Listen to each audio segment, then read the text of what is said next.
뉴스다이브에서는 첫 광고하는 비교원입니다. 지금 화면에 보시면 너무 큰 글씨로 적혀있네요. 128만 원.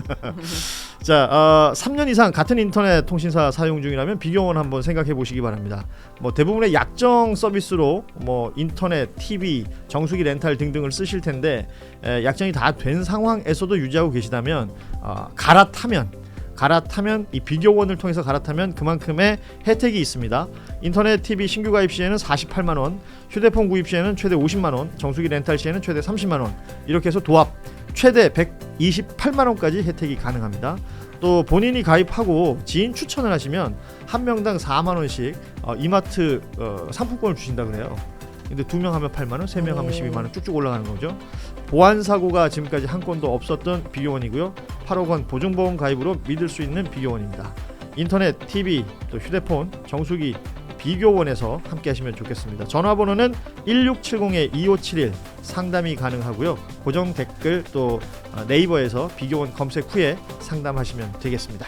많이들 이용해 주시고, 자, 다음 이야기는 혹시 여기 계신 네 분 밤사라고 들어보셨나요? 응? 밤사. 밤에 죽었다. 아이, 너무 아저씨 같은 접근 아니에요? 밤과 음악 사이? 아이, 좀 노려셨네. 네? 아니, 밤과 음악 사이는 알죠. 그죠? 네, 밤에 피는 장미 아니야? 네. 밤사라고 이제 왜 저희 세대들이 많이 알고 네. 많이 갔던 밤과 음악 사이라는 그 예전에 그런 주점이 있었죠. 네. 근데 모르겠어요. 저는 밤을 사랑하는 국민의힘 이 얘기를 좀 하고 싶은데 국민의힘의 주요 이슈들이 대부분 요새 밤에 벌어집니다. 지난번 그 김문수 한덕수 그 대선 후보 교체할 때도 한밤에 새벽 3시에 그랬고, 한동훈 제명도 한밤에 이루어졌죠. 이번에는 또 밤에 무슨 일이 있었느냐. 서울시당 윤리위원회가 고성국 씨에게 탈당 권유라는 징계를 의결했어요. 지금 이 징계를 두고 중앙당과 서울시당이 마치 이렇게 맞붙는 형태. 중앙당에서는 배현진 의원에 대한 서울시 당협위원장 이더라고요. 시당 위원장에 대한 징계가 착수됐고, 시당에서는 이제 고성국 씨에 대해서 징계를 진행한다. 이 이야기를 이제 뭐 몇 번 전해드렸는데, 맞불 징계. 지금 이들은 뭐라는 겁니까? 밤에. 저는 이렇게 보거든요. 본인들도 약간은 부끄러운 거예요. 자세하게. 저는 그래 봐요. 모든 게.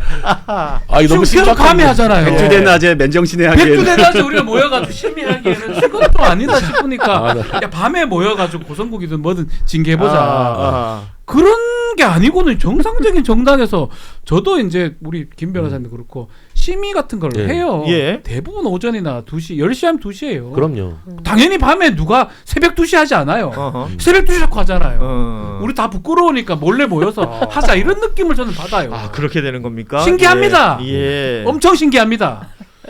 제가 심의 중에 나 10시에 안 한 걸 본 적이 없어요. 저는 최근에 무슨 심의를 되게 많이 들어가는데 딱 정해져 있어요. 오전 10시. 오전 10시. 오후 2시. 딱 정해져 있어요. 재판도 보통 그 시간에 똑같아요. 항상 10시, 2시. 아니, 그래서 일각에서는 이거 지금 내전 상황이다, 국민의힘. 11호다. 이런 평가들도 나오고 있는데, 그도 그럴 게 과거 윤석열 그 대선 후보 되고 이런 일련의 과정 지나고 나서 그 세력들 중심으로 이준석 당시 대표를 찍어냈던 과정도 있었고, 그리고 한동훈, 김종혁 전 최고위원 이렇게 제명되는 과정도 그렇고, 이 제명과 뭐 징계 이런 걸로 지금 뭐랄까요, 반대파를 없애는 이런 식으로 윤리위원회가 이런 작동을 하고 있는 것처럼 지금 보이거든요. 그렇죠. 그러니까 국민의힘은 지금 그 오세훈 시장 표현을 빌면 숙청 정치를 이제 장도영 대표가 하고 있는 건데, 여기도 사실은 그 지방선거는 어렵잖아요. 지금 대구시장 출마자는 9명이지만 공식적으로 서울시장 출마하겠다는 사람이 없어요. 오세훈 시장 말고는. 민주당은 6명이거든요. 이런 것만 보더라도 이번 선거 만만치 않다라는 생각을 하고 있고, 얘기를 들어보면 장도영 대표는 본인의 대선이 훨씬 더 중요하기 때문에 선거에서 패배를 패배를 하더라도 자기 세력을 쫙 심어서 조직을 남긴다라는 판단을 하고 있다는 거예요. 그래서 그런 차원에서 일단 친한계를 쳐내는 게 굉장히 중요한데 조직적 반발이 있으니까 지난번에 지역위원장 38명 정리하려고 하다가도 그것도 못하게 되고 이런 건데 예. 얼마 전에 토크 콘서트로 한 10,000명 정도 모였잖아요. 이것도 그 이정주 기자는 좀 이상하다. 한꺼번에 표가 많이 팔렸다. 막판에 예. 좀 음모론도 얘기하고 있는데 어쨌든 모였고 3시간 정도 진행되는 토크 콘서트에 주로 5060 어머님들이 많이 오셨고 예. 이분들이 울면서 한동훈을 예, 하더라. 근데 이거 사실 장동혁 대표한테 굉장히 불안한 거거든요. 어. 예, 그런 측면에서 보자면 어떻게든 제거를 해야 되는 거예요. 근데 이제 이거를 일부 보수 유튜버들 간에도 약간 그 논점 차이가 있어요. 그래서 고성국 씨 같은 경우에는 오세훈까지 싹 다 정리하자. 네. 깔끔하게 장동혁 중심으로 우리는 간다. 아하. 원맨 이렇게 가자 이거고 서정욱류는 너무 심해. 오세훈까지는 같이 가야 돼. 이렇게 해서 약간 보수 유튜버들 간에 오세훈이는요 살려두십니다. 그렇지. 서정욱. 한동훈이는요 살 못 삽니다. 제가 한 게 아닙니다. 따라요. 막 이렇게 하는 거예요. 그래서 이 내부에 이제 권력 갈등이 엄청나게 이제 심한 거고 그게 이제 친한계 쳐내느니 뭐 윤리위원장을 사이에 두고 이제 공방전을 계속 하는 거다. 지방선거 이후에도 계속될 거다 싶습니다. 이게 국민의힘 윤리가 보면 당원에 보면은 그게 뭐 있어요. 윤리는 어떨 때 열고 하는 건가 보면 당연히 뭐 윤리의식 강화가 있고요. 첫 번째가. 두 번째가 기강 유지. 뭐 중요하죠, 그게. 세 번째가 기풍진자. 이거 그러니까 윤리는 이게 징계만 하는 게 아니라 잘한 애한테는 상도 주는 거 심사하는 기구예요. 그런데 그렇죠. 이제 예. 뭐 상 주는 거는 조용히 주는데 징계는 정말 요란하게 하잖아요. 근데 제가 어저께 밤에 이제 어디 상가에 갔다가 밤 거의 12시 다 되면서 이제 뭐 지하철 타고 가다가 뭐 못 본 게 있나 하면서 쭉 보니까 이제 그 시간쯤에 이 고성국 뭐 징계했다고 쭉 밤에 올라오는데 한다니까요. 예. 징계 사유가 이제 끝나겠지 했는데 읽다가 한 지하철 한 2정거장 지나간 거예요. 너무 길어. 사유가. 예. 이게 보면 저번에도 뭐 저 김종혁이나 한동훈 대표 할 때도 보면은 이게 몇 장짜리인지 모르겠어요. 이게 뭐냐면은 그 말은 과거에는 사실은 당에서 어떤 윤리를 열어서 징계를 한다고 했을 때는 뭐 비리가 명확하거나 뭐 사고 치거나 아니면 과거에 뭐 한 20년 전에는 뭐 여야 가리지 않고 뭐 당내에서 폭력 사건도 있고 그리고 아니면 뭐 경선 불복해서 뭐 나간 애들 징계하고 사실 이제 선거 앞두고 윤리 많이 열거든요. 예. 그래서 이제 그런 사람들 제거하고 아니면 다시 받아주고 뭐 이런 것들 여러 가지 심사가 필요하니까 당 윤리가 돌아가는데 그때는 대체로 깔끔하죠. 얘 이런 사고 쳤으니까 뭐 돈 받았으니까 안 돼. 뭐 누구 때렸으니까 안 돼. 깔끔해요. 근데 지금은 한동혁, 김종혁 뭐 어저께 고성국까지 정말 뭐 각각의 죄는 우리가 다 죄상은 알지요. 근데 다만 이제 저 당에서는 서로 간에 뭔가 정치적으로 이해관계가 깔려 이게 무슨 거의 판결문도 이런 판결문도 없고 무슨 판례 평석 같은 걸 길다랗게 쓰는데 그 말인즉은 이거는 어떤 명확한 징계보다는 정치적 징계라는 자복이에요. 그리고 뭔가 이것들이 결국에는 법적 공방으로 갈 것까지 대비해서 뭔가 여러 가지 장치들을 다 달아놓고 그러다 보니 말이 길어지고 그러다 보니 시간이 길어지고 그러더니 밤마다 나오게 되고 그러니까 저는 그 징계 사유의 분량을 보면 내용은 볼 필요 없이 분량을 보는 것 자체로 이거는 그냥 어떤 명확한 징계 사유보다는 어쨌든 네 죄를 네가 알지라는 어떤 정치적 징계라는 성격이 명확하고 그게 지금 국민의힘의 어떤 당내 투쟁의 현주소를 명확하게 보여주는 거다라는 생각이 네, 듭니다. 저는 결론은 고성국의 승리 같아요. 어차피 신청하면 중앙당에서 하거든요. 지금 그러니까 이의 신청을 또 했어요. 네, 예. 그래서 실제로는 반항으로 보이거든요. 서울시당이 서울시당의 반항이다. 국민의힘에 예. 배현진을 징계한다니까. 서울시당 위원장이 배현진 의원이니까 습가형이 하시더라고 김경진. 그렇죠. 그 검사 출신이시잖아요. 그래서 오랜만에 같이 듣네 이제 스카 형님. 내가 붙여준 설명인데. 그래 같이 이제 한 걸로 보이는데 결과론적 얘기지만 저는 아무런 의미가 없을 것 같아요. 아하.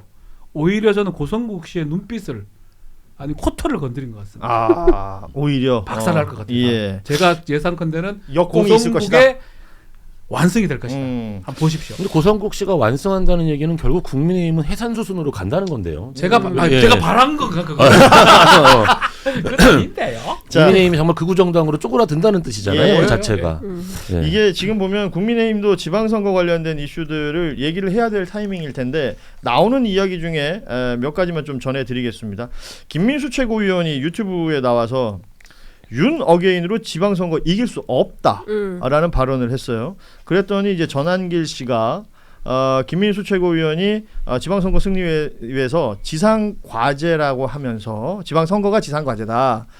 전략적으로 윤 어게인을 당장 분리하자고 하는 이야기를 했다. 이게 전략적으로 실제는 아니지만 윤 어게인하고 이제 좀 절연하는 듯한 모습을 보여준다. 그래서 일각에서는 이걸 위장이혼이다.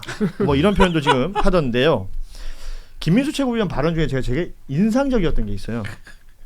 윤 어게인은 극단이 아니다.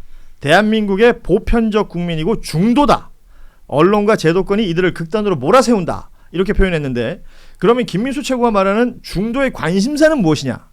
대한민국의 자유와 법치, 굳건한 한미동맹, 투명한 선거 시스템을 통한 의혹 없는 공정선거, 강한 국방, 공정한 경쟁 사회가 대한민국 중도의 관심사라면서 이 윤 어게인들의 관심사는 이런 것이다. 그러니까 중도다라고 주장을 합니다. 무슨 근데 말이에요? 따지면은 윤석열 만약에 중도로 놓고 생각을 합시다. 그러면 왼쪽과 오른쪽이 누구예요? 그걸 갖다 놔야지 중도가 가능한데 그렇죠. 윤석열 중도에 놓으면 왼쪽 오른쪽을 눌 수가 없어요. 누구를 눌 수가 없어요. 예전에 영화 중에 그런 거예요. 세상의 중심에 서서 외치다. 그냥 본인들이 중심이라고만 생각하는 자 거예요. 이제 요 내용만 봤을 때 맞아요. 법치, 동맹, 공정선거, 국방 예. 이런 거 맞는데 제일 좋은 말만 갖다 예, 쓰고 좋은 거는 맞는데 그렇다고 해가지고 윤핵관이 이렇지 않아요. 근데 아주 김민수 극단적인 한 90% 최고위원이 10%도 안 되죠. 김민수 최고위원이 예전에 그러니까 지금은 그 윤어게인이 됐지만 과거에는 꼭 그렇지만은 않았어요. 그러니까 그때 필요할 저기 때마다. 누구야 그 얘기 했잖아요.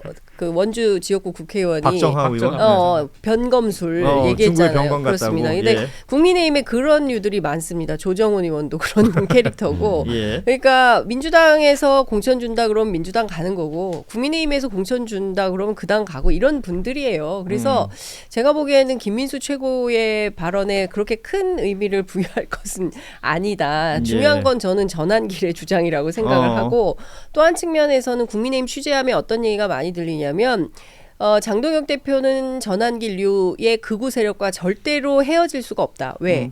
그 사람들이 지지 지원해가지고 입당 단체로 해서 당대표 만들었는데 거기하고 끊어버리면 이 사람들 장동혁 탄핵 또는 타도 투쟁할 텐데 그 감당할 수 있겠냐. 그날로 내려와야 된다. 절대 못 헤어진다 얘기를 해요. 그래서 그 본질은- 청구서들이 날라온다는 거 아니에요? 그렇죠. 지금? 그럼요. 네. 그러니까 이거는 윤 어게인 정당일 수밖에 없고 극우 노선을 걸을 수밖에 없어요. 그래서 이걸 가지고 뭐 여기서 살짝 뭐 간판 바꾸고 당명 바꾼다는 거잖아요. 간판 바꾸고 얼굴 살짝 분칠만 해가지고 다시 한번 해보겠다. 예전에는 그런 게 통했을지 모르는데 이제는 그게 안 돼요. 예, 말장난을 치는 그렇죠. 거예요. 실제로는 장동혁은 사실 변한 게 없어요. 한동훈 제거가 일자 목적이었고요. 그렇죠. 성공했고 윤석열 지지하는 윤어게인 세력입니다. 근데 대놓고 얘기를 못할 뿐이겠죠. 그래서 김민수 왔다 갔다 하는 척하는 아니, 거고. 근데 중요한 건 지금 19일 날 재판에서 예. 지규현 판사가 그렇죠. 우리 박지훈 변호사의 예측대로 사형이요. 사형을 선고하거나 중죄를 선고했을 때 무기징역. 어떻게 할 거냐. 그때부터가 문제인 이제 거예요. 그 전에 뭘로 빠져나갔냐 하면 한동훈 제명이나 뭐 단식 등등으로 빠져나갔거든요. 아마 고민할 겁니다. 설날 동안 고민이 이거예요. 그러니까 뭔가 이벤트를 자꾸 만들었었잖아요. 예. 지역 공간마다 뭐 단식 혹은 뭐 24시간 필리버스터 네. 등등이 있었는데 이번에 이 윤석열 재판이 2월 19일에 오후 3시부터 지금 생중계가 결정이 됐고요. 진행이 될 텐데 그때도 왜냐하면 판판이 있을 때마다 국민의힘에서 어떤 입장을 안 냈어요. 삭발하든가 뭘 해야 될 것 근데 같은데요. 이번에는 어떤 식으로 나올 거냐라는 걸 볼 필요가 있다는 말씀이신데 뉴스다이브에서는 첫 광고하는 비경원입니다. 지금 화면에 보시면 너무 큰 글씨로 적혀 있네요. 128만 원. 자, 3년 이상 같은 인터넷 통신사 사용 중이라면 비경원 한번 생각해 보시기 바랍니다. 뭐 대부분의 약정 서비스로 뭐 인터넷, TV, 정수기 렌탈 등등을 쓰실 텐데 약정이 다 된 상황에서도 유지하고 계시다면 갈아타면 이 비교원을 통해서 갈아타면 그만큼의 혜택이 있습니다. 인터넷 TV 신규 가입 시에는 48만 원, 휴대폰 구입 시에는 최대 50만 원, 정수기 렌탈 시에는 최대 30만 원. 이렇게 해서 도합 최대 128만 원까지 혜택이 가능합니다. 또 본인이 가입하고 지인 추천을 하시면 한 명당 4만 원씩 이마트 상품권을 주신다 그래요. 근데 2명 하면 8만 원, 3명 하면 12만 원 쭉쭉 올라가는 거죠. 보안 사고가 지금까지 한 건도 없었던 비교원이고요. 8억 원 보증보험 가입으로 믿을 수 있는 비교원입니다. 인터넷, TV, 또 휴대폰, 정수기, 비교원에서 함께 하시면 좋겠습니다. 전화번호는 1670-2571 상담이 가능하고요. 고정 댓글 또 네이버에서 비교원 검색 후에 상담하시면 되겠습니다. 많이들 이용해 주시고